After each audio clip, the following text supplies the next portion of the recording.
goes. Welcome one, welcome all. This is the show with no name on Vaughn Radio. Now, can I get an amen? Say it, people.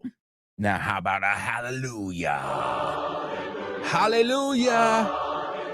It's time for liftoff. T-minus 10, 9, 8, come on. 6, 5, Let's get 4, this thing off the 3, ground. 2, 1, 0. Ignition. Liftoff. Liftoff. 30 minutes after the hour.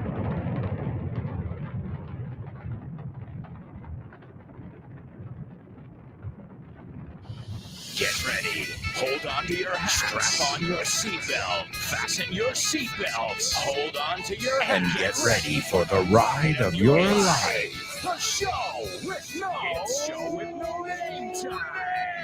On Vaughn Radio. It's the show with no name.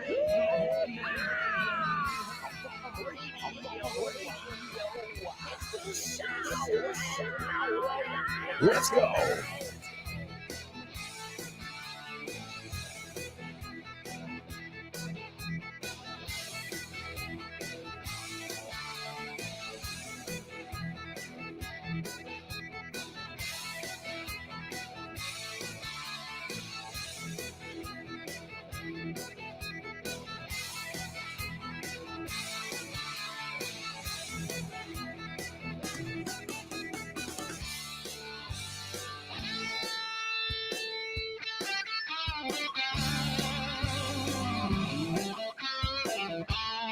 All right, amigos, welcome to another exciting edition of The Show with No Name here on Vaughn Radio, where we not only teach you English, but we get you stoked. We get you psyched.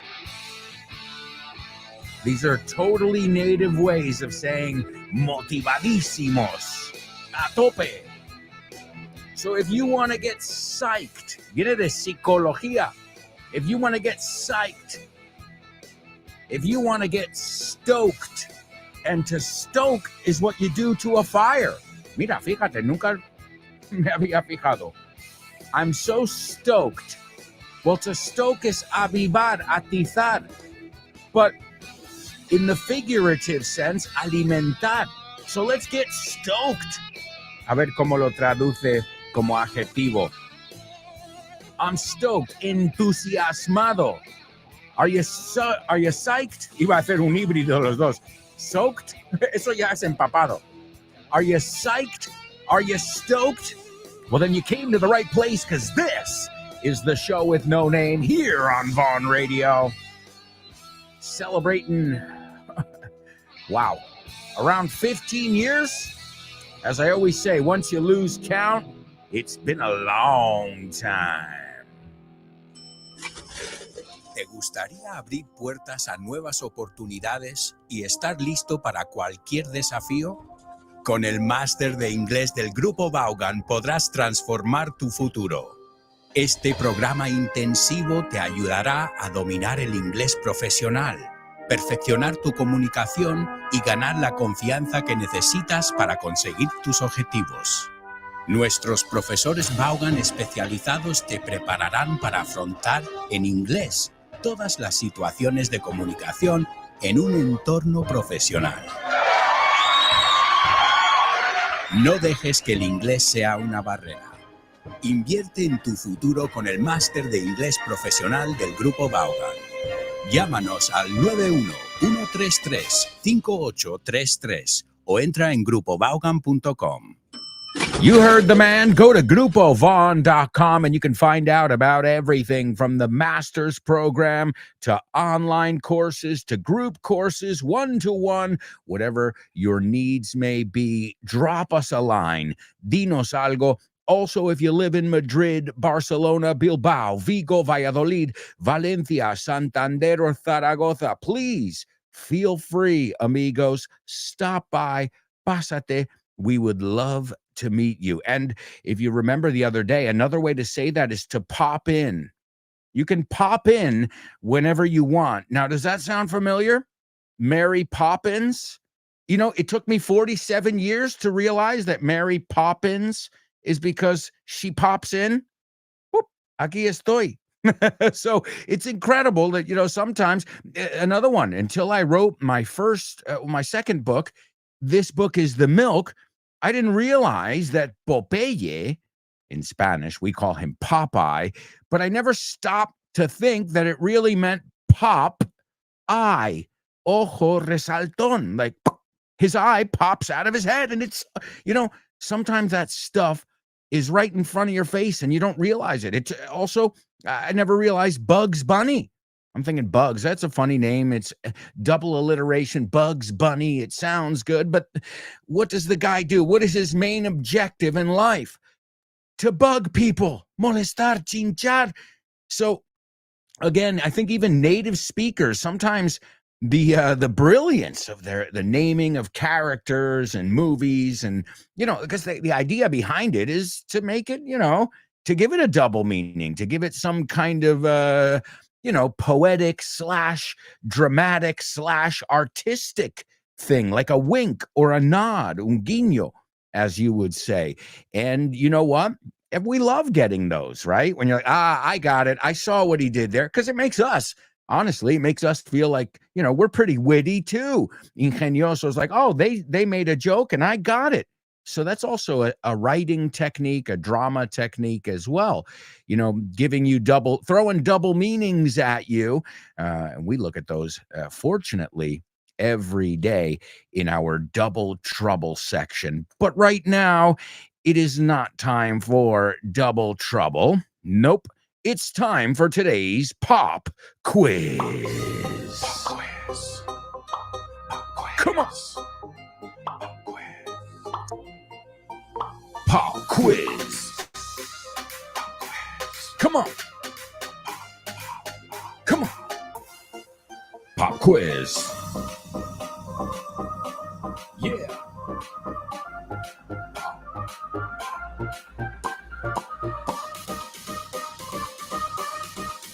Let's go.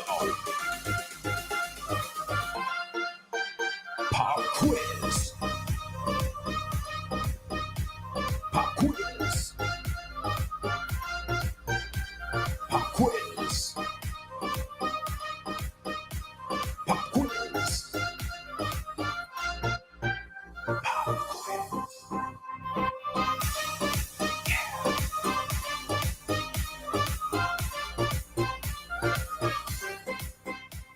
That's right, amigos. It is our pop quiz. And today we are going to hear from one of the most amazing materials at the Von Tienda, one of the most amazing materials ever created. And yes, I'm talking about my first book, English Everywhere. All right, well, hey, think about it this way. I had no idea when I wrote that book that I was going to write another 4 books. So as far as I was concerned, this is everything. This is 40 chapters in every situation, from school to the gym to talking about professions, talking on the phone, talking by the phone, at the restaurant, all these key expressions and vocabulary that you need to use in all kinds of situations. And, of course, little hacks, truquitos, common mistakes, pronunciation tweaks, things that I think you need to know. So if you do not have my first book, English Everywhere, Inglés en cualquier parte, you can pick it up at Von Tienda, at vontienda.com if you want to get it online. And remember, folks, the book fair. The book fair is officially here. In fact, if you're listening to this live right now, then the book fair has officially kicked off. One of our favorite times of year here at Vaughn. So we look forward to seeing all of you at stand 309. It's stand 309, and I will be there just one day. It is Saturday, the first Saturday. It's the 31st of May. 2025. Again, I always say the year just in case. So it's the 31st of May, 2025. It's stand 309. And I'd love to see you. Even if you're not thinking of picking up any books, take a nice stroll in the park, un paseo por el parque, o la expresión, take a nice walk in the park. A walk in the park es como nosotros decimos, pan comido. I'd love to see you there. And also Richard will be there on each Sunday. So if you want more information, the best way to find out more information is by following us on social media, and then you can see when your favorite presenter / teacher / author will be there. All right, so what are we going to look at in English Everywhere? I mean, there are 40 different things. We could maybe go down the pharmacy route, or perhaps today I figured we could take a look at law. Yeah, legal stuff. Or as we say, legalese. Legalese is habla de abogados, right? You know, these legal terms that most laymen, la gente normal, don't understand because it's not written to understand. It's written in a roundabout way, right? So, but it's got to be read and understood before you agree to anything. So we're going to take a look at this vocabulary, and you know, it's vocabulary that you never know, could get you out of a bind in the United States. You know, well, I need to talk to my lawyer. You know, I plead the fifth, right? So there are many, many different things that if you know it, you can kind of get yourself out of a jam, or at least get yourself a lawyer. And you never know. You never know. You know, something can happen. Sometimes it can be a stupid accident that happened in a rental car, and now you're in legal trouble. And I hope not. I mean, there's nothing like, there's nothing as bad, I think, in life, or there are a few things as bad as being on trial or being in a court. You know, I don't think anybody wants to be in there, whether you are suing somebody or whether you are being sued. Lawsuits are not generally fun for anyone involved. Well, I'm lying. Except the lawyers, because then the lawyers, they rake in the money. Rake es rastrillo. Tengo que explicarlo? To rake in the money. All right, so my amigos, without any further ado, sin más, let's listen to a little excerpt, not the whole chapter. The whole chapter is about 26 minutes or so, 30 minutes, but we're going to listen to a little excerpt.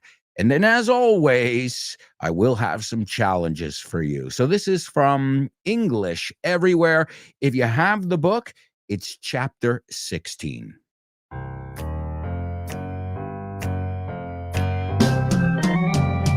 English Everywhere.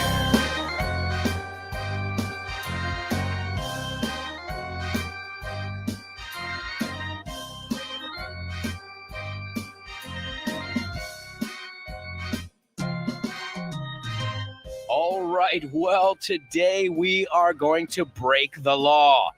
All right, now, see, I just admitted. Now I'm guilty already. I haven't even done anything, and I'm guilty. No he hecho nada.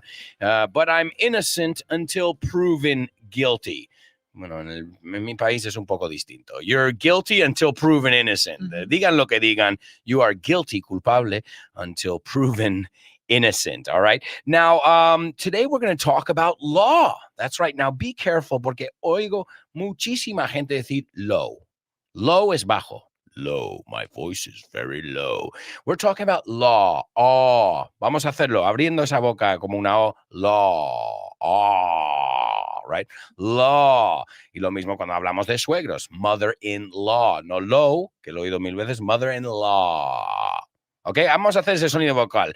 Ah, ¿cómo es cuando te despiertas? Ah, law. Ahí lo tienes, all right? Law. All right, now, some people think they're above the law. Yeah, por encima de la ley, and you know, we're talking about these big companies and stuff and banks. They can kind of do whatever they want. But the rest of us, if we do the crime, is la expresión, then you do the time. If you do the crime, then you do the time. All right. Well, today I've got an expert in law. She's been in prison 12 times. Before she was 18, she was already a juvenile offender. No, not true. But we've got a very special guest with us today who's going to help us move our way around this area that we call law. And well, I'm sure she's done translations. I'm sure they're not your favorite law stuff, but she's going to tell us a little bit about that right now. Ladies and gentlemen, please welcome Lola. Hello. Well, Hey. in fact, legal translations are my favorite. Are they? Now, And I was sure that they weren't. Now, why do you like legal translations? I don't know, for some reason, maybe if I hadn't been a translator, I would have been a lawyer. Probably. Ah, you like to argue and then I do. you like to I like to play the devil's advocate as well. Okay, Yeah. all right. So I'm sure then you're going to be ready for today's chapter over here. course. Because we've got an interesting chapter. And well, this is stuff that could really help you. This vocabulary can get you out of a bind, un apuro. Yes. Because how many times you go to a foreign country, or you've heard stories, someone goes to Singapore and, they spray paint something on the wall and now they're in prison for 6 years. Yes. And they as we say, they throw them in prison and throw away the key. Y tirar la llave, no? Now, I imagine you've never been to prison. I've never been to prison, but I've been to court several times. Now, can I ask you, why have you been to court? ¿Por qué has estado en un juicio? To translate. Oh, okay, all right. I thought I was like, I don't picture you as a criminal. You don't seem like a criminal. I'm a good girl. And so what kind of things do you translate? Court cases or court documents? I mean, what kind of things have you come across? Decisions and basically legal documents such as contracts and things like that. Okay. Now, do you know another way to say decision? La decisión. A sentence, A sentence? a judgment, Or a verdict. A verdict, too, yes. Which, a verdict. The verdict is, right? All right. Well, I've never been to court. I've You never. haven't? I was at a pre-trial because Okay. someone tried to sue me. Alguien intentó demandarme por un accidente de coche. Okay. And well, they tried to sue everyone, basically. And what happened was I had to go to a hearing. No sé cómo decís Una esto. audiencia. Una audiencia, an Yes. audience. Hey, están ahí aplaudiendo, ¿no? So I had to go to a hearing. En inglés es literalmente escuchando, ¿no? Bueno, Donde te- audio en español también. claro. Audiencia. Claro, Yeah. ¿ves? Todo tiene sentido aquí. Yes. So I went to a hearing and I had to testify. Testify es testificar, ¿se dice? Sí. Ah, mira, bueno, me lo estoy inventando y sale también. And I had to testify in front of several lawyers, and I was sworn. And I had to swear in and say, I Okay. swear to tell the On truth, the Bible. the whole truth, and nothing but the truth. I don't remember if there was a Bible, but I had to make a legal statement that says these words that I am saying or uttering are true. And so finally, I told my version of the story, which was really what happened. I had nothing to hide. So really you weren't testifying. You were maybe only appearing in court. Like Well, it wasn't even a court. It comparecer. was a room, and they recorded what I said, and basically the judge had to evaluate if it was worthy, digno, Okay. of going to court. Listen carefully. Can you hear that? No. Listen closer. I'm not talking about the birds chirping.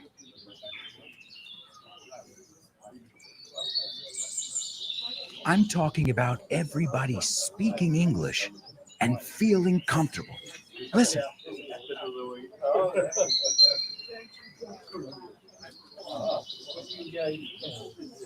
This is what it's like at Vaughan Town, a peaceful place where you can really learn English and lose your inhibitions.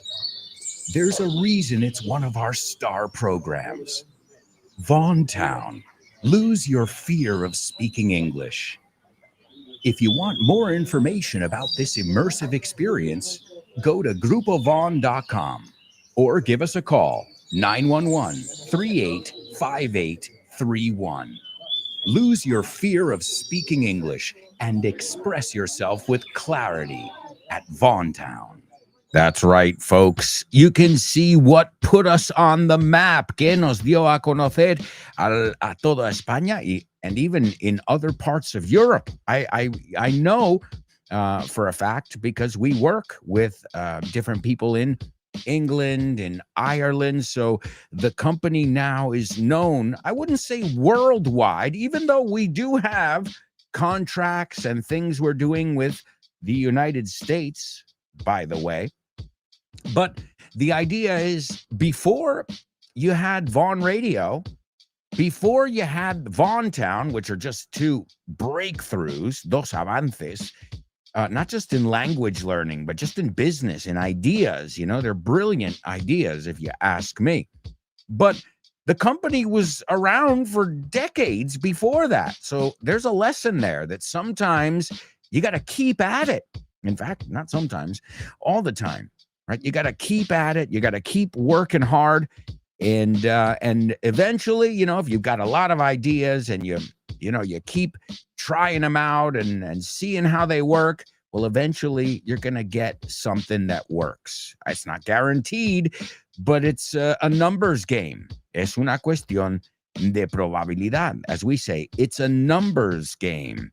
So, my amigos, hopefully you enjoyed that audio. As I said, it's from English Everywhere, and that was with Lola. And again, she's a great friend of mine. She's as you could hear in the audio, she does all kinds of translations, and her favorite are these legal translations. I guess because, it's like the Da Vinci Code. If you can crack it, you found the answer.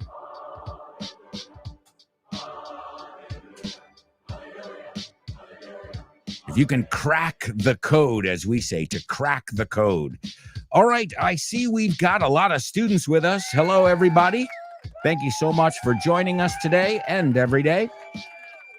We'll be hearing from many of you in our question of the week. In fact, let's get a nice round of applause for Anix, Carol, Chris Valrol, Elena, Nuria, Open Water Swimmer, and Marisol. They have all participated in our question of the week. So we'll be hearing from them in just a little bit. In plis plas. All right, so lots of great vocabulary we heard in there, but there's some other that we didn't get to because I didn't play the whole episode that I want to see if you guys know or not. And of course, we'll review some of the key vocabulary we heard in the audio. All right, here's your pop quiz then. The first one. I want you to give me, this is a specific translation. Sometimes I give you a free rein. This time, voy a necesitar tu firma en la parte inferior del contrato. Okay? Voy a necesitar tu firma en la parte inferior del contrato. This is a very specific sentence, I know, but it sounds like something you would hear. A lot of times they tell you to initial it. O sea, initial es verbo, poner tus iniciales. Isn't English easy? So, voy a necesitar tu firma en la parte inferior del contrato. And this week, we looked at a totally native way to say firma. Let's see if you remember it. If not, you can use the other word. It's fine. The idea is to communicate it clearly. All right. The next one, you've got free rein. And this one, I want you to use, I've heard two ways to call it. Tecnicismo o laguna jurídica. That's a difficult word for me. Laguna jurídica. Tecnicismo. También, mira, esto tiene significado. Tiene sentido. It makes sense. Vacío legal. I've heard that one too. Okay? So there's a law, but there's a way to kind of get around the law. Corporations are awesome at this. It's their specialty. Well, that's why they spend so much money in their law department, right? They know, well, if we have got a good lawyer, it doesn't matter what our product does to people. Think about that. At least in the United States, that's the way it works. It's not a question of who's guilty and who's innocent a lot of times. It's who's got better lawyers. And we've seen that time and time again in the United States. I know in Spain, it's a little bit different. You guys aren't as lawyer crazy. You use lawyers more on a need-to basis. In the United States, everyone's like, let me call my lawyer. They got him on call 24 hours a day. It's crazy. It's crazy. All right, so tecnicismo, laguna jurídica, o me gusta, vacío legal. That would be our second one. Use it in context. Maybe you can think of one. A lo mejor se te ocurre alguna aquí en España. And the third one, se declaró culpable de, you can make up the charge. Okay, así me enseñas diferentes cargos. You don't call them charges. Let me see. What do you call it? See, yeah. Cargos, I've heard cargos, but I think there's a better diferentes. Let's see. Ask for money, power, debit, load, formal. Charges. What would be the word here? In a court. Acusaciones. There you go. I knew it wasn't cargos. Okay, so it's things that you can do and, well, get in trouble for. Folks, we have got to go to a quick commercial break. We'll be right back with much more. So stick around.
Hey, amigos, welcome back.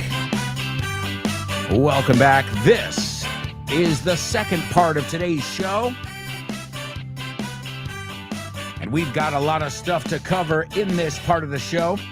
We're going to take a look at your answers in today's pop quiz. Plus, we'll take a look at some more vocabulary, legal vocabulary that I think you need to know. Again, if you have my first book, English Everywhere, well, you can follow along there. And you'll have another 39 chapters. So 40 chapters. Let's see how many pages this thing's got. I mean, this is an opus over here. This thing is 328 pages and tons of audio. And you can pick it up at Von Tienda or at the book fair. I hope to see you there on the 31st of May. What a way to end the month, huh? I think it's a great way to end the month with my amigos, my friends and family. Oh, and speaking of friends and family, also June 3rd. June 3rd, you've got our next Vaughn Radio Trivia Night, which will be hosted by yours truly, un servidor. So I'll see you there.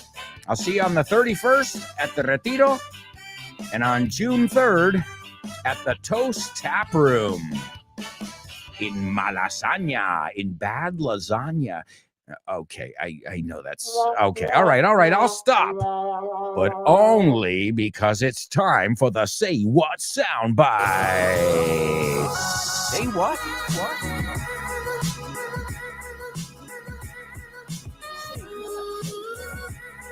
Say what, say what, say what, say what, what? Come on. Say what? What? Huh? The hell are you on about? I can't make out a word. No puedo entender. Another way to say entender, descifrar. What does this say? I can't make out a word. Or what did he say? Puede ser por escrito o hablado. This is that totally native English I think you need to know. And here on this section, we hear a totally native English speaker, a famous person. And today, Is it possible?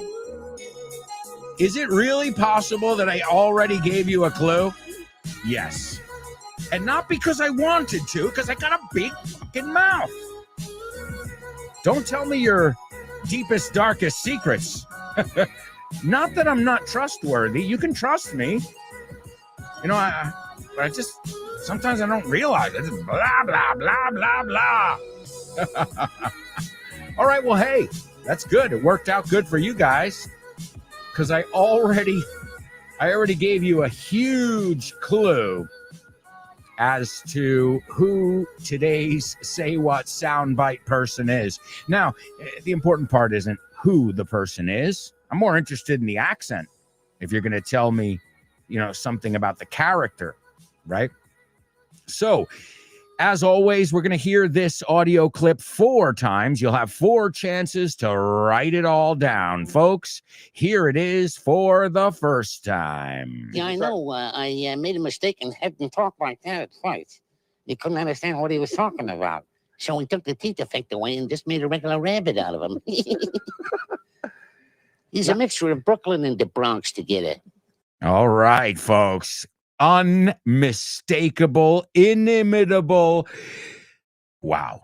The legend right there. And as I said, I've got a big mouth. And you know why? It was subconsciously, it was in my head because I was something I always do before I, you know, hit record and live on, you know, on the live stream.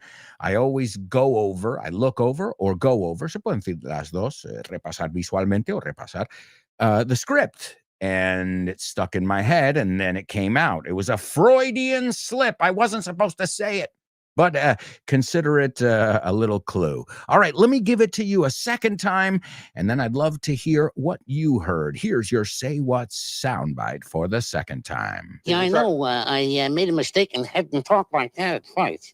He couldn't understand what he was talking about. So we took the teeth effect away and just made a regular rabbit out of him.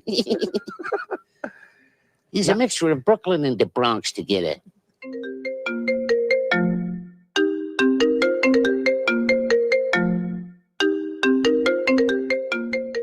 Hey, Damian, what's crack-a-lackin', buddy? Hey, Alberto, I was planning to do some sports this week. What about playing baseball? Ooh, baseball. I love it. But I'm not sure yet. Can we touch base next week? Touch base. Estamos en contacto, ¿no? Hablamos en algún momento. Yeah, okay. Let's touch base. Okay, what about basketball? Do you want to play basketball?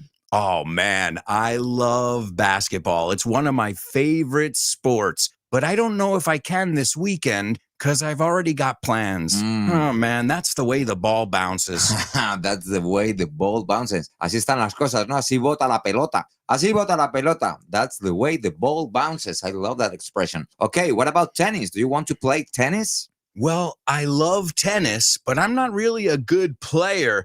If you don't mind playing with a novice, the ball's in your court, buddy. La bola está en mi campo, ¿eh? La pelota está en mi tejado. All right. Do you want to play some soccer? Sure, I'd love to play some soccer or football, as you call it. What time do we kick off? Perfect. We're kicking off at 9. Are you available? Sure, but I might have to play some golf before with some friends. It's par for the course. It's par for the course. Es lo normal, ¿no? Es lo normalito, lo que se hace. Mm-hmm. Okay, what about billiards? Do you like playing billiards? Yeah, but right now I'm behind the 8 ball. I'm behind the 8 ball. Estás detrás de la bola 8, como que llevas las de perder. Yeah, wow, a lot of idiomatic expressions here. Muy buenas expresiones. Si es que así da gusto aprender inglés con un profe como Alberto y un poquito de creatividad, tienes This Book is the Shit. El mejor libro para aprender inglés que te has echado a la cara in your life. Píllatelo, vas a disfrutar mogollón de dibujos para que lo aprendas todo fácil, con conexiones lógicas y divertidas. Es la manera más sencilla y más divertida de aprender inglés. No te la pierdas. Damian, you're such a good sport. Te enrollas. You can pick up your copy of This Book is the Shit at vaughantienda.com. It's the shit. That's right, folks. This book is the shit, my latest book. But today we're taking a look at my first book, where it all began. Taking a trip down memory lane over here to English Everywhere. Now, the good thing is, it's still as useful as the day I wrote it. So, folks, I highly recommend it, not just because it's mine, because I put everything I've got into it, thinking I would never write another book. Think about that. So I'm like, this is my opus. And it turned out to be, just so, again, there's that lesson. Yeah, it's my opus. It sold well. It still sells. But it had nothing to do with the success of the second book, which exceeded everyone's expectations. So you never know. You never know. You just have to put 110% and a little bit of heart into what you do, and you can't go wrong, because at least at the end of the day, when you lie down and you're alone with yourself and your thoughts, you're like, you can say, and with pride, I gave it all today. And I don't just mean at work. I mean to your kids, to your family, to your friends. And I know it's hard to give it all for everybody every day. Believe me. You're like, oh shit. I gotta give somebody 90% because I think I just over. So you get what I'm saying, folks. If it's, I can sum it up in one idiomatic expression. And I love this one. And it's so true. And it almost is one of my life mottos, slogans. If it's worth doing, si te vas a molestar en hacerlo, it's worth doing well. Like, no lo hagas a medio gas. Don't half-ass it. So, think about that. Anytime you're doing something, and maybe it's not worth doing. Ahí, cuando haces esa pregunta también, is it worth doing? Am I wasting my fucking time doing this? So that's another thing. Asking yourself that question not only says I better do a good job, but am I doing something that's worth doing here? Or should I think about maybe other options? All right, so let's see who's with us. I've got a lot of students in the chat room checking in. Let's see too. I also wanted to review some of the other vocabulary that we didn't get to in there, just to see if you know it. Now, I don't want anybody to write anything down here. What I want you to do here is just see if you know it. Say it aloud, okay? So you can be driving right now. Do whatever you want, but make sure you say these aloud. Let's see if you know them. Lee la letra pequeña. Read the fine print. We say the fine print, fino. What about this one? ¿Cuánto es la multa por exceso de velocidad? ¿Cuánto es la multa por exceso de velocidad? How much is the fine for speeding? Right? Speeding es exceso de velocidad. All right, let's see some other ones here. La próxima no, porque esa lo he pedido a vosotros. What about this? Do you know the difference between a felony and a misdemeanor? Well, the state does, the government does, the court system does. A felony, you say delito grave. A misdemeanor is less serious, right? A misdemeanor es una falta. So if you are a felon, it means you're a criminal who's not going to, it's not going to be easy for you to get a job, to travel. It's a big difference between being someone who commits a felony, a felon, and someone who commits a misdemeanor. Okay. What about this one? DUI. What does DUI stand for? Driving under the influence. También cuando yo era un chaval decíamos DWI, driving while intoxicated. Same thing. If they pull you over for that, you're in trouble. You are in trouble. All right. Let's see. Demandar. Let's use that one. Él les está demandando por negligencia. He's suing them for negligence. Yeah, eso es igual. He's suing them for negligence. So if he's suing them, the noun, the process is called a lawsuit. And now they are on trial, en un juicio. We don't say in a judgment. No, on trial. Y trial es probar. Lo están poniendo todos a prueba, right? So he's being tried for murder. He's being tried for murder. No es que lo están probando. Están, I always forget the words in Spanish. Difficult vocabulary, guys. So he was on trial for murder. Another way to say it, he was tried, or he's being tried for murder. All right. And I didn't get to the end of my story because we only heard a little clip of that. But this was what happened. Remember, I told you guys I had a hearing, una audiencia. Well, the judge consideró that there was no case. So the judge dismissed the case, vocabulario más nativo, the judge threw the case out of court. Como esto no lo vamos a juzgar. Okay, it reminds me also the expression judge and jury. What are you, judge and jury? ¿Quién eres? El juez del mundo aquí. And jury es la gente elegida. Judge es el que se sienta o la que se sienta en el asiento, the boss. And then the jury is there to, give their feedback, their opinion, and vote as well. But if you're judge and jury, well, then I guess you run the show here, huh? What about this one? Él fue absuelto. Él fue absuelto. He was acquitted. He was acquitted. Here's a good way to remember it. You remember O.J. Simpson? There's the example, a huge example of where lawyers are very important, not if you're guilty or innocent. Well, the expression that Johnny Cochran used, and it was a catchphrase, se hizo en latiguillo, you say? No, algo que dice una persona. Frase célebre. And there was a scene where he had to try on the glove found at the murder scene. A scene. Fíjate, estoy hablando como si fuera una película, pero era como una película. And the line that he said was, if it doesn't fit, you must acquit. Okay, si no cabe el guante, pues tienes que absolverle. If it doesn't fit, you must acquit. And it's called an acquittal, right? What about el acusado? El acusado. How would we say this person? The defendant. The defendant. That's right. The other one, ¿cómo se dice en español? The plaintiff is the other one. Plaintiff is demandante. This is the person who starts the case, who says, okay, we got a problem here. We're going to court. I want to take you to court.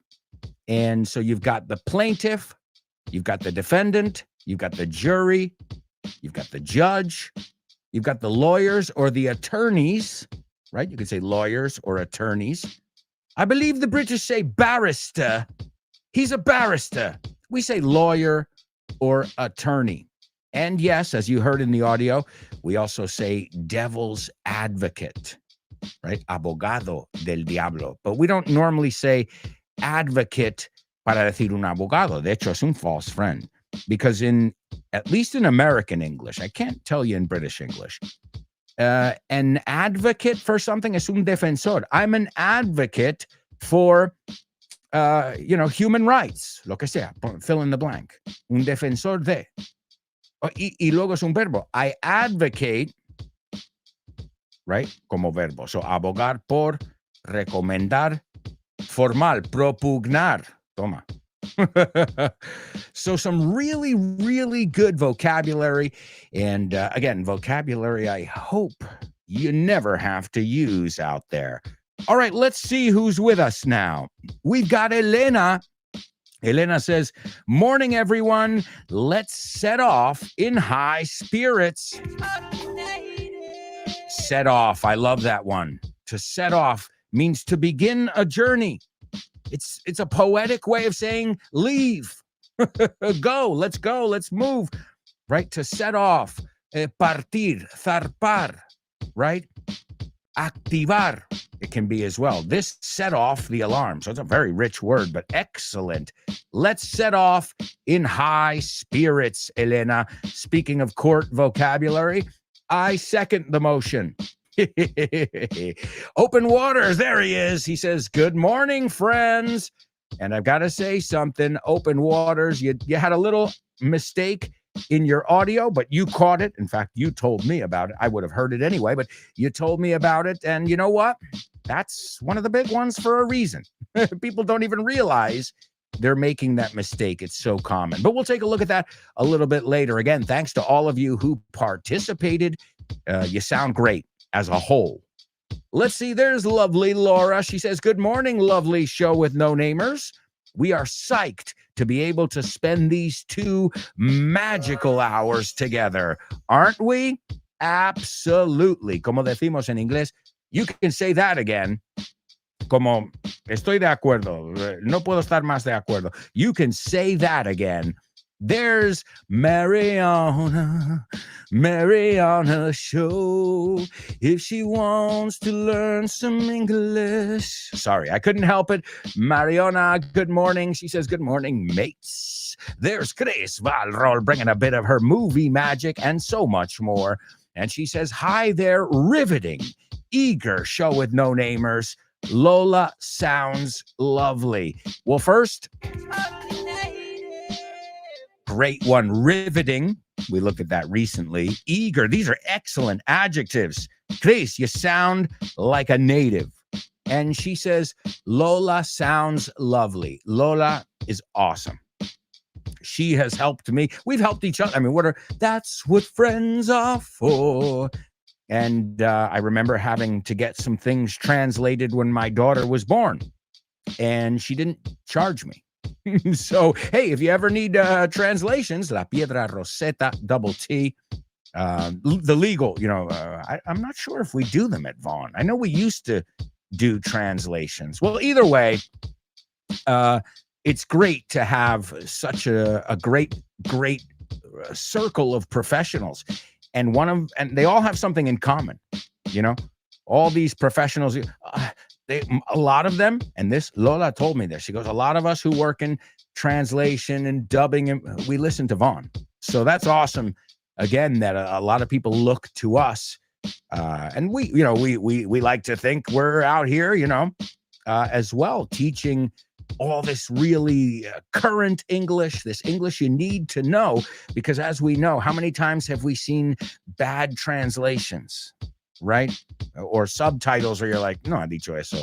Now, a lot of times it's because they haven't been checked very well, or nowadays, because they did it with Google or some kind of artificial intelligence. So yes, Lola is an ace, una as. Let's see. Open Waters is participating in our pop quiz, and he is ready to rock today. I can feel it. Isn't that crazy? I can feel it from your writing. I can't even hear your voice yet. And he says, I will need your John Hancock at the bottom of the contract. Se puede contraer también. I'll need your John Hancock. That's right. John Hancock was one of the signers of the Declaration of Independence. And as I said, I think I said this earlier this week, he had the most flashy, flamboyant signature. Okay, wow. Whoa. So it became synonymous with signature. So I will need your John Hancock or signature at the bottom of the contract. Y muy bien, at the bottom. Es que estaba preocupado que nadie pusiera in the bottom. Because in the bottom ya es en el fondo de un recipiente, una piscina, right? So careful. Yo lo que recomiendo, at the bottom. At the top, porque vale para todo. Right? Well, I'll see you at the top of the mountain. On vale, pero at vale para. So listen, if you don't know which one to use, go with at. So great job. All right, let's see the next one. We have to draw up a comprehensive contract to avoid them taking advantage, en vez de to take, te lo cambio a taking advantage of any loophole. Yes. A loophole, we call it. Un vacío legal, a loophole. No hay como un agujero ahí donde puedes entrar y colarte, right? Think of it like that. All right, and the last one, he pleaded guilty to a misdemeanor. Wow, Open Waters, what a great start. Somebody please call the fire department, because this guy is on fire today. Perfect. Open Waters. Excellent. Let's see. Elena's always ready to rock too. And she says, I'm going to need your Hancock. Lo único, aquí no hay abreviatura, es John Hancock. So, metemos la palabra John. I'm going to need your John Hancock in the bottom part. You can say on, porque está en el papel, pero nunca fallas con at, con el bottom y top. So, at the bottom or on the bottom of the contract. Okay? So, quédate con at y te vale más. Okay? So, I'm going to need your John Hancock at the bottom part of the contract. The next one, she says, that's all jargon. I don't get it. All right. But jargon, jargon is what you would call jerga. Pero jerga técnica, porque jerga de calle es slang. Right? Es diferente ahí, dependiendo si hablamos de jerga que se usa en un campo o jerga de calle. So slang de calle. So that's all jargon. I don't get it. Lo único que la segunda no era una laguna jurídica, un vacío legal. All right, but jargon is algo que no entiendes. All right, let's see the next one. He was charged with theft auto and fined with 2,000 euros. Y el with te sobra. He was fined 2,000 euros. Le multaron 2,000. O sea, ahí no hay nada entre eso y 2,000. So let's read it. He was charged with Grand Theft Auto. Ya sabemos que es un videojuego. También es robo de coches. Do I have to explain why? Even if you've never played the video game, I'm sure you've seen it on the news. People say, oh, it's violent. They rob cars. They beat people up. Yeah. So it's one of those video games that even people who don't play video games are familiar with. So he was charged with. Okay, so he was charged with, it doesn't necessarily mean that él se declaró. So declararse, he was charged with, eso fue el cargo que le puso el juez. So it's correct. He was charged with a misdemeanor. He was charged with 2 felony counts of manslaughter. Asesinato involuntario, right? So the one I wanted to look at, though, it's correct, is to plead. To plead. So to plead guilty, right? To plead the fifth, me acojo a la, right? And plead is defender, abogar, suplicar, implorar. And I know you say, you me, ¿cómo lo decís?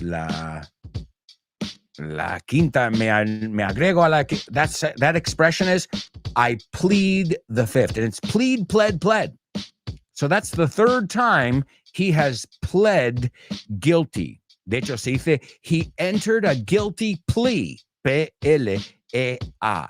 Again, it's vocabulary that could save your life, but I hope you never have to use it. Folks, we've got to go to a quick commercial break. We are halfway through the show, and we've got a lot of stuff to do. You know how it works. We'll be right back with much more, so stick around.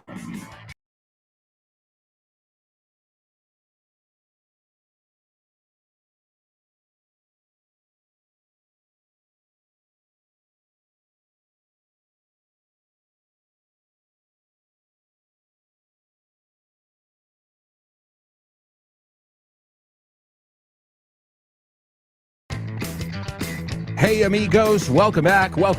If you're enjoying all this vocabulary you need to know, remember you can pick it up in my first book, English Everywhere. Inglés en cualquier parte.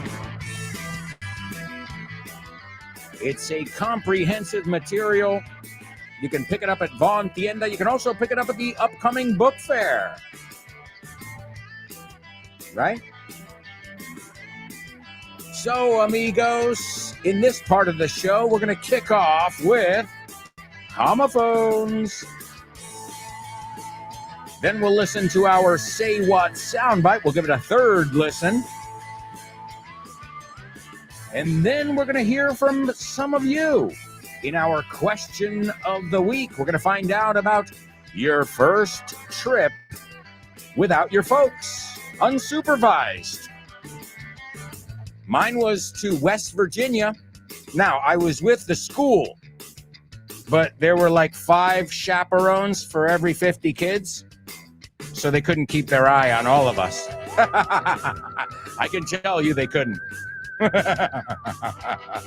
So it was a school trip, but there weren't many. I don't think a lot of people volunteered to be chaperones. Chaperones, acompañantes. I believe it's a French word. Chaperon? Chaperon. Chaperon. Oh, no, I'm not the chaperon. No, not me. I'm the, what is the word for conductor ahora? The driver. There's another way to say it. I'm the, no se me ocurre. The chauffeur. Oh, that's it, chauffeur. I'm not the chaperon. I'm the chauffeur. Am I speaking English or French? Believe it or not, English. Aunque se pronuncia chaperone, aunque es una CH, chaperone and chauffeur. Son dos de nuestras CHs como chef, como Chicago, como Michigan, que realmente no son CH, son SH. It's confusing, I know, just like today's homophones on the show with no name. Homophones on the show with no name. It's homophones time, cause homophones rhyme. They sound the same on the show with no name. The show with no name. Homophones on the show with no name. Cause homophones time, cause homophones rhyme. They sound the same on the show with no name. The show with no name. The show with no name. The show with no name. That's right, amigos. It's homophones here on the show with no name. Let's take a look at today's words, and we'll see if you are familiar with these words or not. The first word is zanahoria. Zanahoria. My daughter knows how to pronounce this one because she likes them. So zanahoria is the first word. I know you're all familiar with this word. And it's funny. I mentioned Bugs Bunny before. And zanahoria, well, kind of, right? You never see rabbits wearing glasses, do you? That's what they say. Carrots are good for your eyesight. I just said the word. Were you listening? Okay, good. Does it sound like the word quilate? And what is the word quilate? So the first word, zanahoria. This is weird. What? Zanahoria? Hey, I'm asking you. A, do you know the words? And B, do you know if they sound the same? So the first word is zanahoria. I love them too. And the second one, quilate. It's the measure of purity in a gem, right? En una gema, una joya, o oro también, right? All right, so those are your homophones words. Let me also give you our Say What soundbite for the third time. Yeah, I know. I made a mistake and had him talk like that at first. You couldn't understand what he was talking about. So we took the teeth effect away and just made a regular rabbit out of him. He's a mixture of Brooklyn and the Bronx together. Hey, Daddy, when's the next trivia night? It's Tuesday, June 3rd at 8 p.m. Who's hosting? Me Oh, great.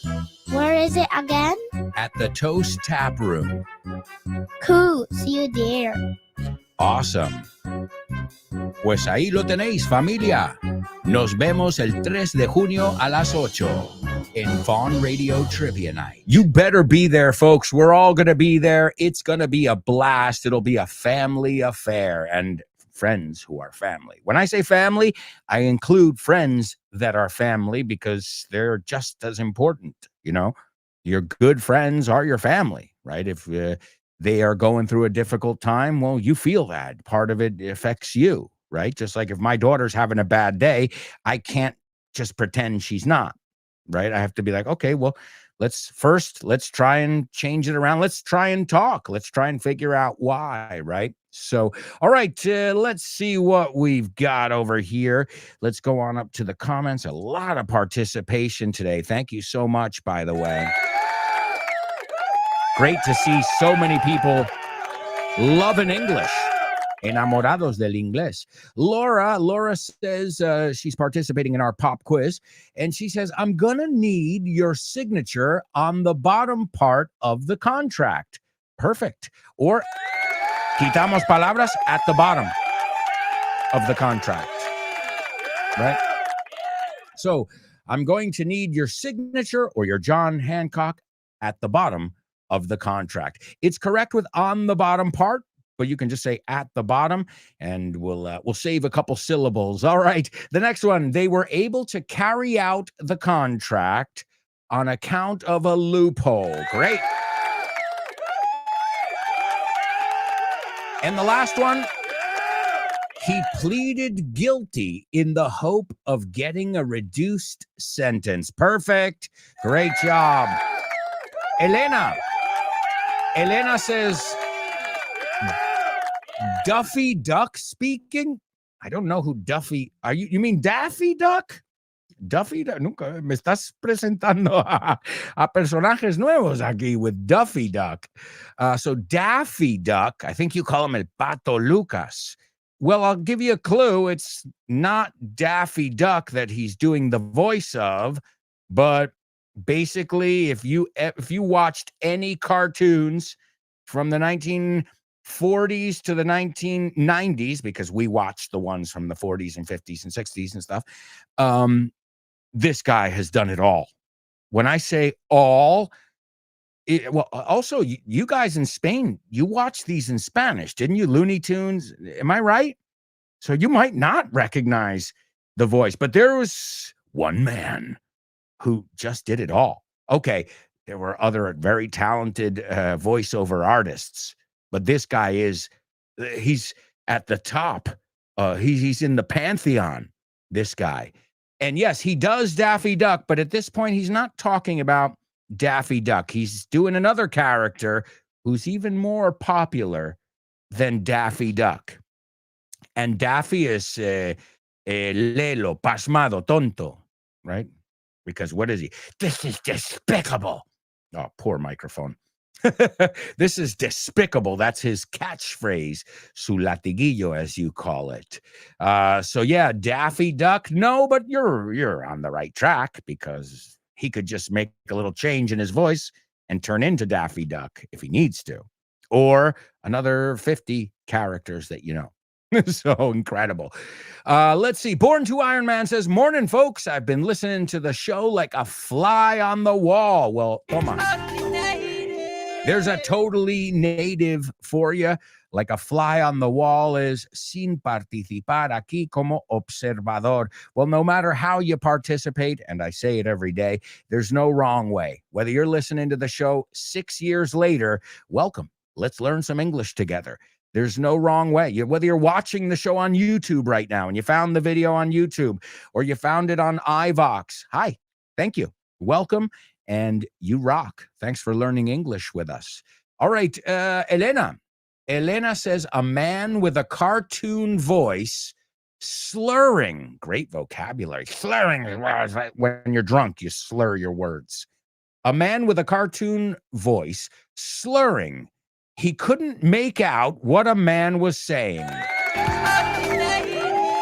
And there's a totally native for slurring and also for make out, descifrar. No puedo descifrar, captar. And I used it before, Elena, and you just used it. Excellent job. What a model student. Excellent. So yeah, I'm sorry, I can't make out what you're saying. Excellent. Laura's got something to say about it, and she's got a wonderful ear, even when she's stuffed up, when she's congested, right? Like in this week's Italian section, she still gave us 110%. And she says, I heard a man with a very peculiar voice who mumbles a little bit and speaks a mile a minute. Yeah, you could say that. And I didn't get the gist of what he's saying. He's referring to something that, according to him, is a mixture of Brooklyn and the Bronx. Maybe the accent. Just saying. Give it. I'm helping you guys put the puzzle together here so we can crack the case. We can crack the Da Vinci Code, as we said. Yeah, you crack a case, you crack a code, you can crack somebody in the face, although I don't recommend it. It's not. Violence is never the answer. All right, let's see. Chris Valrol says, I heard an American man who's fooling around, haciendo el tonto, haciendo el ganso. Great vocabulary. Yeah, he's goofing around. He's fooling around, playing a character. Absolutely, perhaps the most famous cartoon character ever. Yeah, you could say Mickey Mouse is the most famous, but really? Everybody knows Mickey Mouse because of the parks, but was Mickey Mouse a more popular cartoon than Warner Brothers, than Looney Tunes? Not when I was a kid. Looney Tunes, they blew them out of the water. Les dieron mil vueltas. So some would say this character was in many more homes, many more hours than Mickey Mouse himself. Obviously different. We're talking about different intellectual properties here. Let's see. Mariona says, enjuiciándole. Mariona, sin contexto, sé que lo estábamos hablando antes, pero como, how we're jumping around here. Guys, anytime you do that, I appreciate you guys teaching me a word, but now I can't remember, I can't place where it comes from. So always pretend that I'm not going to read your comment until later. So this way I have a little context there. I don't remember exactly what we were saying with enjuiciándole, but thank you. Judging him, right? Juzgar a alguien. So let's see. El Luija says, the judge and jury. El amo.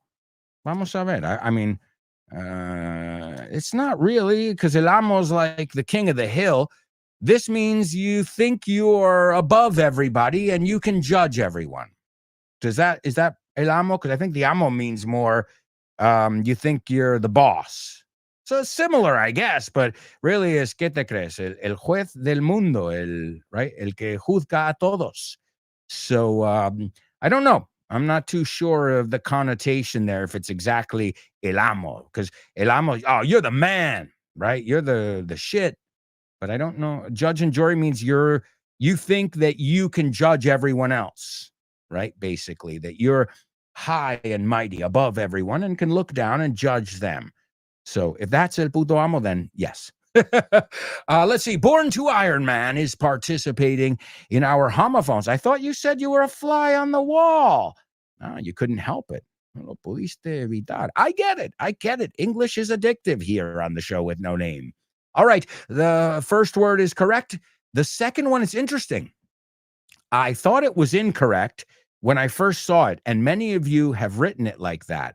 But it's another spelling. I've always seen the second word spelled with a K, but it's acceptable. You can spell it with a C as well at the beginning. Okay, ahora lo vemos para aclararlo. But I've always seen it the way Elena's the second one, has written it. But it's correct, Born to Iron Man. So you both have the words correct, and you both agree that they are homophones. Open Waters as well. Laura and Chris as well. Oh, wow. You dare say they're not homophones? Well, let's say both words. The first word, carrot. No carrot. It's not carrot. Nada como carrot. Carrot. Carrot. It's almost like saying Karen, pero con T. Carrot. Hey, have you talked to Carrot? Have you talked to Karen about the carrot? So, olvídate la O y la R. It's not in there. It's not there. It's just in your head. Carrot. Carrot. Carrot. Carrot. Can you give me a carrot? Yeah, what's up, Doc? You know that phrase, right? ¿Qué pasa, tronco? What was his famous line? ¿Qué pasa, colega? ¿Qué pasa? Well, he said in English, what's up, Doc? As he munched away on his carrots. And the second word is interesting. Some of you wrote it C-A-R-A-T. Now, I would write it with a K, but as I said, I checked, and both are acceptable spellings. So you can write the second word, quilate. Is that the word? Ahora se me olvida en español. Quilate era, ¿no? Quilate. No karate. Quilate. So carrot and carrot sound the same. Again, the spelling, I'm learning today that it has two different spellings, but they sound exactly the same. And I'm surprised. There should be a meme. If not, somebody should make it on the internet of a 24-carat carrot. You get it? Una zanahoria de 24 quilates. All right, amigos, we've got a lot to do, so why don't we check out our question of the week? question of the week.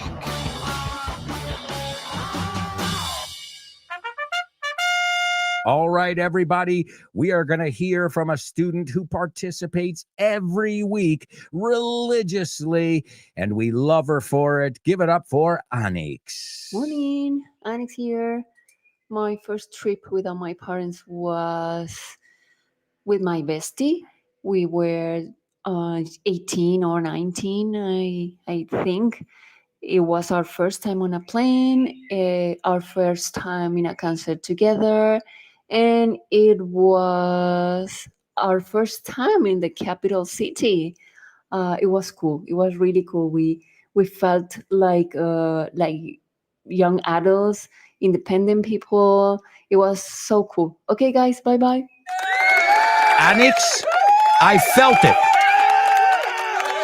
Not only was your English excellent and your confidence excellent, but in your voice, I could hear how good of a time you had. I could feel the freedom that you were feeling. Isn't that incredible? That just with an audio under a minute, Anix just made me feel like I was there, like I experienced the trip because I put myself in her shoes. That is excellent communication, Anix. And what a great trip. So many firsts. Como decimos, firsts, primeras veces, right? So you had your first time on a plane. Wow. I'm sure your brain went into overload, sobrecarga. You were like, wow. But for the first time, you spread your wings and you flew. And you said, I can do this. I can do a lot of other things for the first time as well. So that sounds lovely. And Anix, you really conveyed it. Lo transmitiste beautifully, because I can tell you, I was feeling the excitement. I can feel the nostalgia and the fond memories and the bonding. Es que mezclé dos cosas, los vínculos que creaste con la amiga también. So, wow, memories that will last a lifetime. All right, let's hear from Carol. Hi, Alberto. How's it going? It's been a while, but I'm back. I'm back for good, of course. Okay, so I've never really felt tied down, as you know. Even as a toddler, I sneak off to my aunts and uncles' village and love being out in the nature.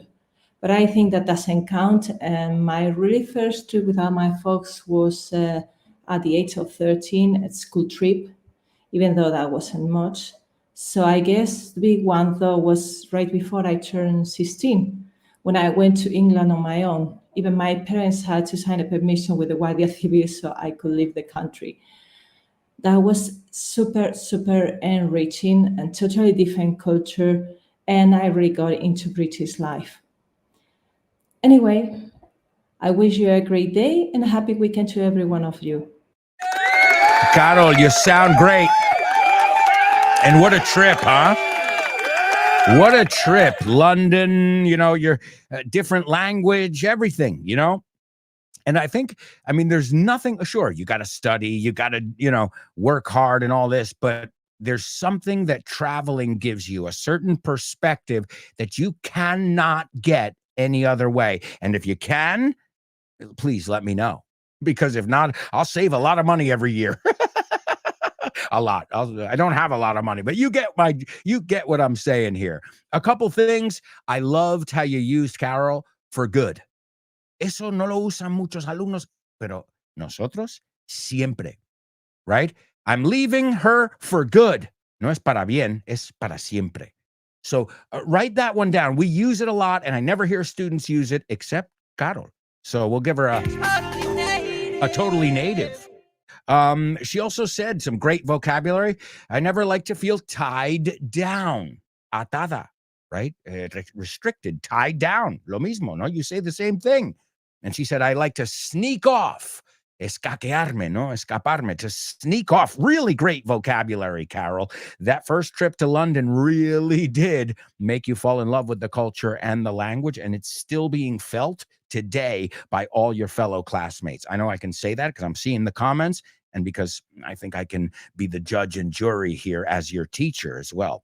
Para usar la expresión de antes. A couple things. The nature, no, es solo nature. I like to escape into nature. Porque en inglés it's not one thing, it's everything. It's a concept, so nature. And just be careful. Sistine, it sounded like you said Sistine. That's in the Vatican, right? So the Sistine Chapel, and I'm six. Hay que oír ese sonido de K ahí. So excellent job, Carol. And before our next commercial break, let's hear from Chris Valrol. Morning, Shannon-amers. It's Chris Valrol. My very first trip on my own, without my parents, was the summer I finished elementary school. I was 14. I traveled from Barcelona to León by train. Nowadays, it's nothing to write home about, but back then, it was an adventure, a journey. My uncle Monchi picked me up at the station in León and gave me a ride to our village in Asturias. I spent the whole summer with my aunts, uncles, cousins, grandpas, and friends, and in the same place where my parents met. I had the time of my life. Thank you. Bye-bye. Wow, Chris. Once again, you can tell the people that participate every week because they have a certain confidence that whether they make a little pronunciation mistake or use the wrong preposition, they've got the confidence to keep going. And that is, no one can take that from you, ever. And that's better than any, domino el presente perfecto continuo. No. Cuando hablas, tienes confianza en ti mismo. Eso viene de familiarity, right? Being familiar with the language. So, Chris, wonderful, wonderful job. I loved your pronunciation of trip. She didn't say trip. I went on a trip. She said trip. She said, if you hear it, you can rewind it. You can hear it. Trip. She didn't say trip. And you know me, guys. I'm listening to those little details over there. She said, I finished. Perfect. We looked at that yesterday, those endings of regular verbs. And then she used a totally native. Now, if you think about it, it's nothing to write home about. And if you say there's nothing or it's nothing to write home about, no es para tirar cohetes, no es gran cosa. It's no big deal, right? It's nothing special. It's nothing to write home about. Excellent idiomatic expression. The only thing, just be careful with the pronunciation of our. You said or. It sounded a little bit like or. So there are two ways you can pronounce our. The way you see it, piensa en esta frase. This is our hour. Esto es nuestra hora. This is our hour. And no one's going to take it from us. Pero ¿quieres saber cómo yo lo digo? This is our hour. O sea, para nativos, O-U-R suena como A-R-E, el verbo cero estar, you are. So this is our time. This is our hour. Or hour, pero no or. There was a little something weird in the vowel sound there, but a little trick. Hour is not our. If you're a native speaker, it's our. This is our car. Fíjate cómo riman. Eso es yo, como lo digo naturalmente, sin pensarlo. This is our car. It's not theirs. Did I say our? Or did I say our? Pues una cosa es lo que pone en el papel y otra cosa es lo que sale de nuestras bocas. Ladies and gentlemen, we're going to hit a quick commercial break and we're going to be back with the rest of today's show. We're going to hear from Elena, Nuria, Open Waters, and Marisol, plus music, movies, and so much more. So stick around.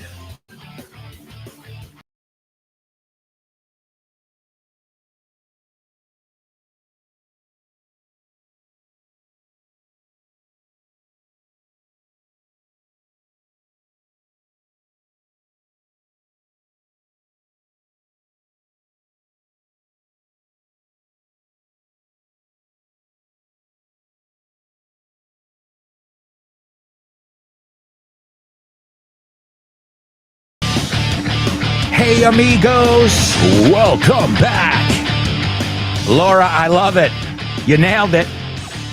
Laura just found it for us in a song. Our house is not our house in the middle of the street. It's not ours, our house, our. ¿Ves? Es una sílaba. Our house. Great, Laura. You know I love it when we can pluck these things from pop culture. Folks, we are going to put the pedal to the metal now because we've got a lot of stuff to do. But don't forget to come hang out with me at the book fair on the 31st of May, 2025 from 11 a.m. to 1 p.m. at stand 309. 309 will be there for the next 3 weeks at the Retiro Park. Don't miss it. It's a very special time of year for all of us. And then you've got a Vaughn Radio Trivia Night hosted by, you guessed it, your daffy, Bobo Tonto. Well, I can say it about myself. Why not? Your daffy English teacher. So, folks, we'll see you there at one or both of those upcoming events. And upcoming in this part of the show, we've got Double Trouble, Say What, Soundbite, the questions as well, as I said. And what are we going to start out with? Well, today we are going to start out with a double trouble. Excuse me. Did I say double trouble? A triple trouble from our friend Born to Iron Man. Double trouble, baby. Yeah, you know what time it is. Give it up. Double trouble. I said double trouble. Double trouble. I said double trouble. All right, folks. All right. It is a triple trouble, and it comes to us from your classmate, Born to Iron Man. And here we go. You've got to use the same word 3 times. And he got the idea from a past show. So what does that mean? You should know this. And especially because there's even a literary clue. Okay, here we go. Ricardito. No seas tan cretino y ponte a leer de una vez por todas ese libro de Herman Melville. No voy a decir el título. Ahí tienes que saber tu literatura americana. Porque si te digo el título, pues ya te doy uno de los. Okay, so I think the one about the whale. Okay. Okay. Herman Melville, the one, yeah. Okay, so, Ricardito, no seas tan cretino y ponte a leer de una vez por todas ese libro o novela de Herman Melville. Now, ahí no quiero que pongas ese libro de Herman Melville, quiero que pongas el nombre del libro, which, again, I think is a huge clue if you know the name of this. Because I'll tell you this, the word you use 3 times is not Moby. All right. Also, let me give you the Say What soundbite here for the 4th and final time. Yeah, I know. I made a mistake and had him talk like that at first. He couldn't understand what he was talking about. So we took the teeth effect away and just made a regular rabbit out of him. He's a mixture of Brooklyn and the Bronx together. ¿Qué tiene que ver la Universidad de Oxford con Vaughan? Pues muchísimo. Es una alegría anunciar que Vaughan ha sido certificado como centro examinador de Oxford Test of English. A partir del próximo mes de marzo 2023, podrás hacer los exámenes de Oxford Test of English en los centros de Vaughan. Si quieres más información sobre esta iniciativa de Vaughan y Oxford, puedes ver más en nuestra página web, grupovaughan.com. O bien síguenos en redes sociales para más información. Oxford Test of English con Vaughan. Brilliant! Absolutely brilliant. All right, let's see what we've got. Elena is taking a stab at it over here, and she says, Dick. Yes, Dick is Ricardito, little Richard. Dick. Now, some people are Richie, some people are, rich, but Dick, what I would do is always ask somebody, what do you want me to call you if their name is Richard? And until they say Dick, like Richard Nixon, he was Dick Nixon. But of course, now when you think of that word, you think of verga, right? But also, if I'm not mistaken, Richard can correct me if I'm wrong here. He told me when he was a kid, they called him Dick. And I said, don't tell me why. No, I'm joking. All right, let's see. So Elena says, Dick, don't be such a dick and start reading your Moby Dick book. Yes. ¿Y cómo se dice deja de malgastar el tiempo? Stop dicking around. Te añado un cuarto ahí. Stop dicking around. All right? And to dick around is malgastar tiempo. Okay? To dick around, somewhat vulgar. Oh, you think so? To spend time idly or aimlessly, to waste time, to fool around, or to mess around. So you can say, stop messing around, stop fooling around, stop dicking around.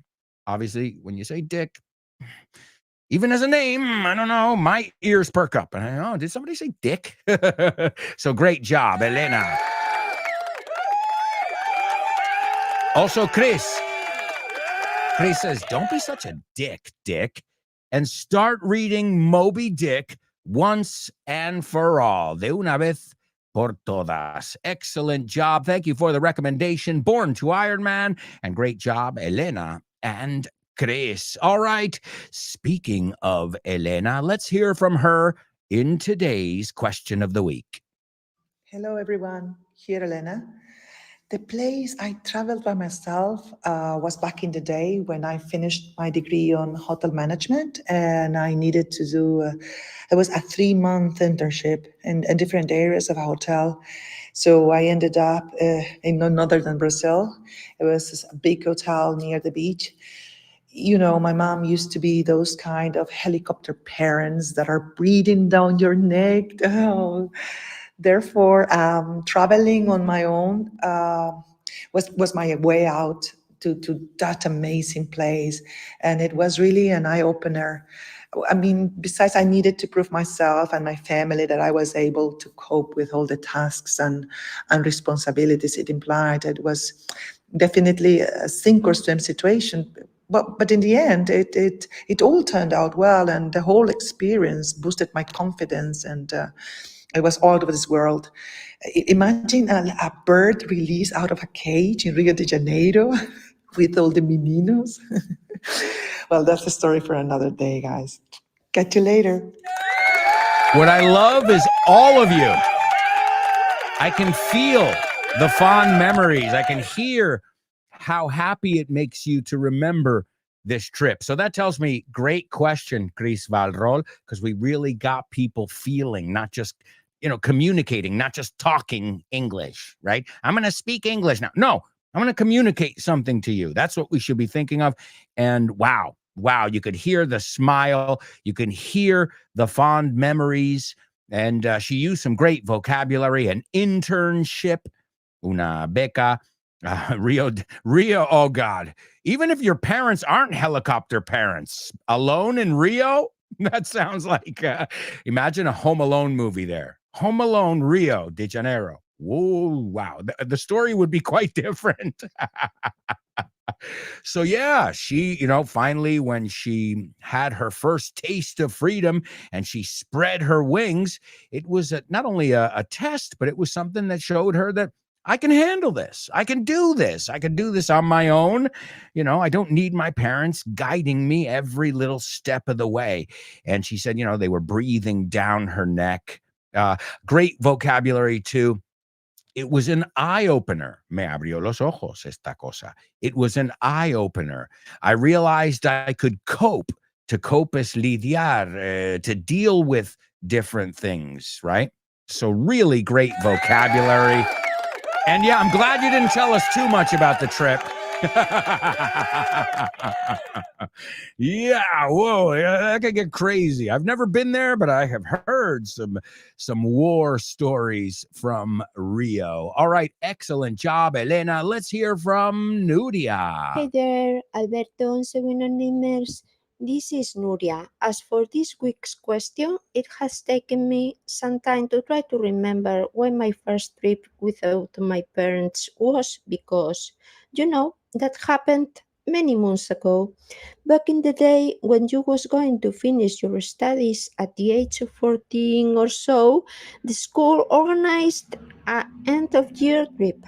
At that moment, our first time traveling was to Lugo, not too far away from Vigo, my hometown, and it was a unique and unforgettable experience. It taught me a lot about my own abilities and resilience. At first, I was nervous to find out whether or not I would cope without my parents, but then it was a walk in the park. What doesn't kill you makes you stronger. Thank you. Bye. What doesn't kill you makes you stronger. Try a little longer when I'm alone. And unbelievable, another one who said the word cope. Superar, sobrellevar, salir adelante. And I think it's, one of the things I'm seeing in common, not only that you said, okay, I was away, I was free for the first time, but it improved my self-confidence. It taught me that I can do this. It is possible that if I, whatever I set my mind to, whether that's getting on the subway, going the right direction, or getting a university degree, I can do it. I can handle this. And that's one of the great things about traveling. It teaches you, wow, if I can get around Japan for 2 weeks without knowing the language and just wow, okay, I could survive in a lot of situations. So beautiful story there, Nuria. I loved how you said many moons ago. Cuidadito, you said you was, right? Sería you were.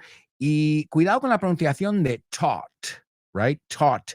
I think you said taught, right? It taught me a lot of things. It's a word that's often mispronounced. Excellent job, Nuria. And it sounds like the trip of a lifetime. And as I said, it's not how far you go. It's the trip. It's the people. It's what you do. It's realizing, wow, nobody read me a bedtime story for the first time, or nobody tucked me in. Nadie me metió en la cama. All right, folks, here's Open Waters. Hello, friends. My first trip without my parents was in 1991, and I was 17 years old.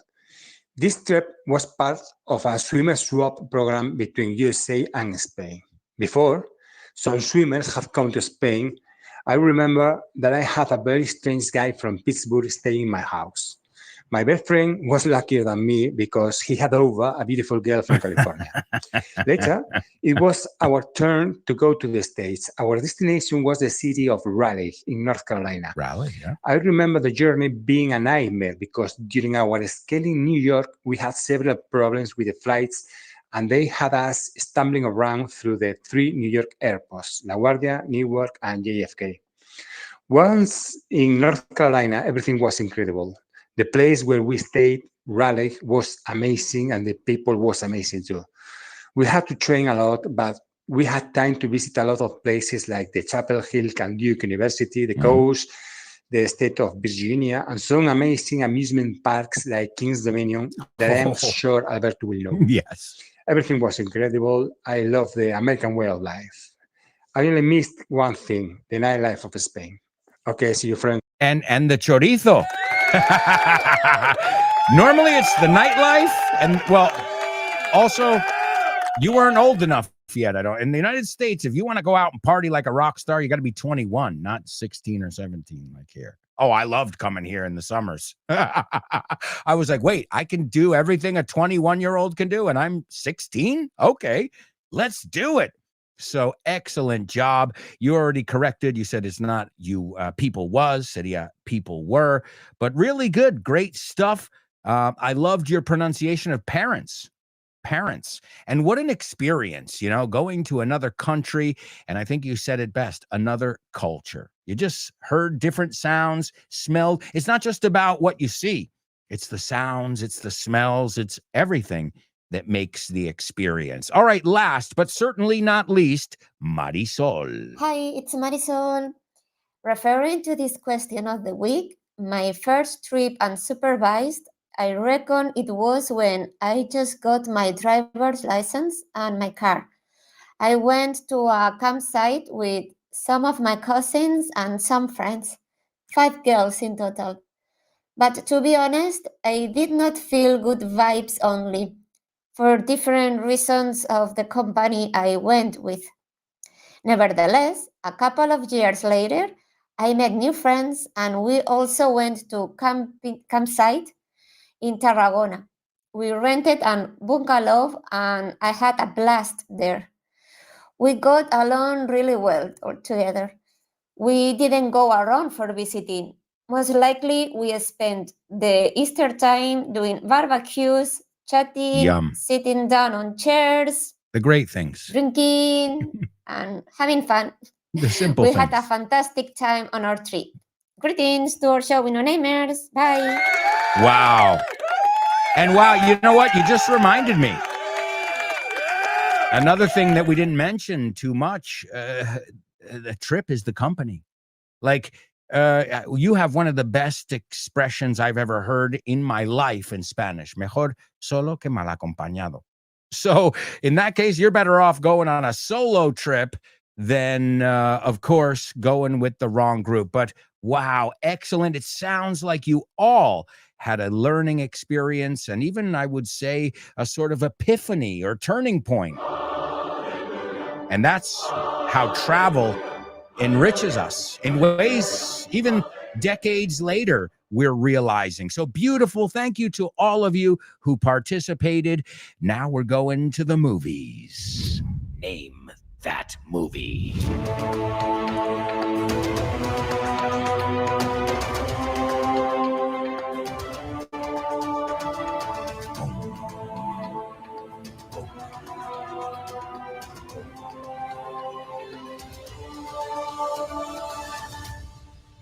That's right, folks. Let's do it. We've got Name That Movie, but we don't have much time, so we're going to put the pedal to the metal. Here we go.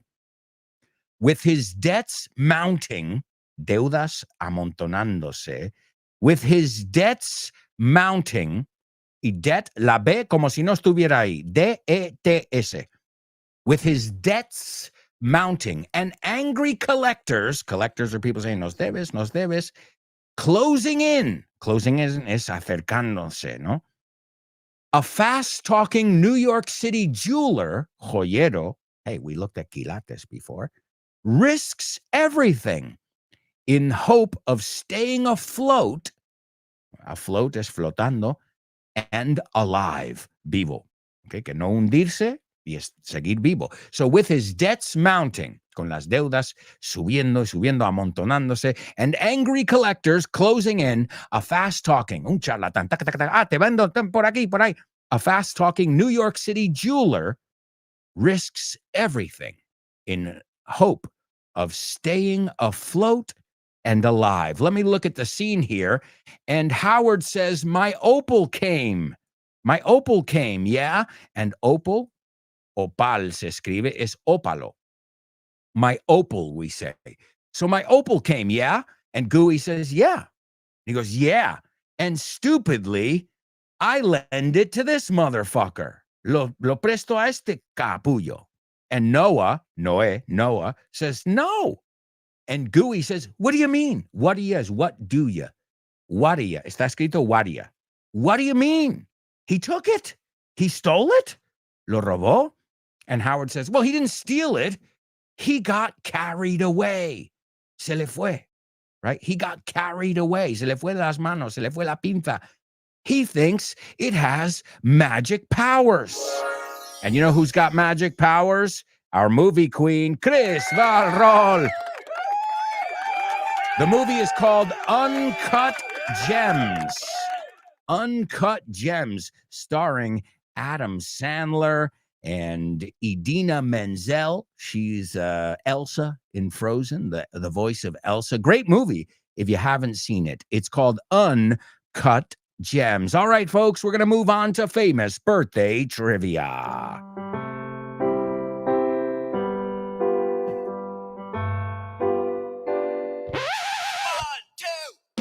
Famous birthdays for you. Famous birthdays for me. Famous birthdays for everyone on the show with no name. Oi, oi, oi. Birthdays for him. Famous birthdays for her. Famous birthdays for everyone on the show with no name. All right, since time is of the essence, I'm going to give you just a couple clues for each one, and we'll see if you can get it. The first one, I just said her name 10 seconds ago. Let it go, let it go. But she's been in so many other things. I got to see her in her Broadway debut in Rent, a musical. And I had a feeling, I mean, I think all of us in the audience, because I remember after her song, everybody was like, wow. And the rest is history. She became, one of the most famous songs of the decade, Let It Go, from children's stuff. So not just from children's stuff, just one of the most famous songs in any karaoke bar, which, guys, I don't recommend you sing that in a karaoke bar. It's not easy to sing. Well, for her, it seems easy. That's number one. Number two, the American singer, songwriter, and guitarist of Rage Against the Machine. There you go. There's only one there. And last but not least, this American voice actor who was born today in 1908 did the voices of, or se puede decir como verbo, voiced the characters Bugs Bunny, Daffy Duck, Tweety, Violin, Sylvester the Cat, Yosemite Sam, Foghorn Leghorn, the Rooster, El Gallo Ese, the Tasmanian Devil, and so many more. I can't even begin to imagine what these cartoons would sound like, or if they would have had the same impact if it hadn't been for this man. All right, number one, folks, and Chris Valrol right in the nick of time. Number one, Idina Menzel. Una crack, eh? Si no la conocéis, bueno, la conocéis por Let It Go, but Idina Menzel, she's got albums out and everything. Number two, Tom Morello. And number three, Mel Blanc. And that's going to bring us right over to today's Say What soundbite. This is Mel Blanc talking about how he came up with the voice for Bugs Bunny. And he says, yeah, I made a mistake. And I talk like that at first. And he has his buck teeth out. Pone en el video, tiene los buck teeth. O sea, los dientes de que tendría un conejo. So he goes, yeah, I made a mistake and I talk like that at first. So he's talking with his teeth out of his mouth. But then he goes, but you couldn't understand what he was talking about. Pero nadie se enteraba de lo que estaba hablando Bugs Bunny. So we took the teeth effect away. Así que quitamos el efecto dientes. And made a regular rabbit out of him. Hicimos que fuera un conejo cualquiera, normal, sin ese. And he says, and he's a mixture of Brooklyn and the Bronx together. Brooklyn and the Bronx together. If you listen to Bugs Bunny's voice, it sounds like he's a taxi driver from the Bronx. Here he is, birthday boy, the one and only Mel Blanc. Yeah, I know. I made a mistake and had him talk like that at first. You couldn't understand what he was talking about. So we took the teeth effect away and just made a regular rabbit out of him. He's a mixture of Brooklyn and the Bronx together. All right, my amigos, that is today's show. Thank you so much, as always, for joining us today and every day. I hope to see you at the upcoming book fair. I hope to see you also at the trivia night. And I hope you love today's song that I've chosen for you. It's Take the Power Back by Rage Against the Machine. If you don't know this song, get ready to get up out of your seat and put your fist in the air, ese puño, and it starts with crank the music up, dale caña, and we're going to do just that. Thank you so much, everybody. I love it. He says, crank the music up. Listen. Boom, boom, doo, doo, doo, doo, doo, doo. Nice bass. Boom, boom. Crank the music up. Y ahora mi favorito. Bring that shit in. Que entre esta música, esa mierda. Thank you so much, everybody. It's been a pleasure as always. Stay tuned for more English with my amigos. Ciao for now.